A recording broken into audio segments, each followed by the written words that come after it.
Hello friends, today I have a treat. My husband is making me stuffed peppers. There is a pot of Uncle Ben's long grain and wild rice already started. He's got his peppers washed, ready to cut. He will be using, this is onions, carrots, raisins. Sweet potato, I'm sorry. Sweet potato, onion, raisin, and garlic, you said? Yeah. And garlic, and we're going to use ground pork. Alright, so I'm going to let him do his magic.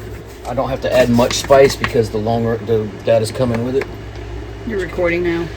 So he has put, we're only going to use a portion of that meat, and we're going to make meatballs tomorrow with the other portion. So he's going to saute all together the meat and then everything that was on that plate. And that's it for the moment. We're just going to let that cook down and crumble it like you would, you know, ground beef. Dash of salt. Dash of salt. So for his peppers, he cuts the top out and then cleans the inside out, and then he'll set the top back on it. Yes, a lot of people will cut it right here, right across the top, and I don't like that because what happens is all your stuffing starts to just fall out the sides. By doing it this way, it makes like a little cavity, and the stuff sticks in much better, stays in much better. Of course, we have a different theory. I slice mine in half and flip it upside down and use 2 halves, but this is his way, and he's cooking for me today. So, all right, so the meat is just about cooked, nicely browned. Don't touch my meat. Okay, sorry. All we're going to do is add the rice to it when it's done, and then stuff it in the peppers and bake them for about 20 minutes. So now we're mixing the rice. Made a little mess on your stove, though. That's okay. Okay.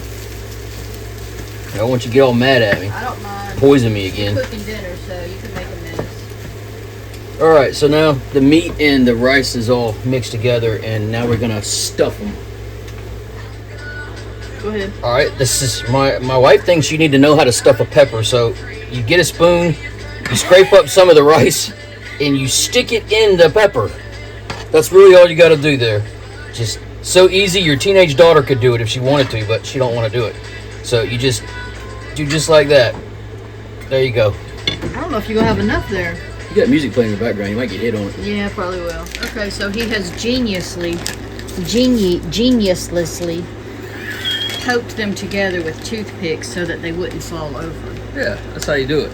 I'm impressed. Now, the wife is a little hungry right now. I was going to clean this off with a paper towel to make it a little bit more neater for film, but she's angry. No, just cheese it up. Let's go. So, we're going to add a little cheese. You don't want a lot of cheese. You don't want it like bubble gum, though my wife likes bubble gum, but she likes bubble gum cheese. I do. And you do it just like that, and pop them in the oven for 20 minutes. 350 Fahrenheit, 20 minutes. All right, here's our beautiful peppers right out of the oven. Can't wait to try it. Daddy, eat. On my way.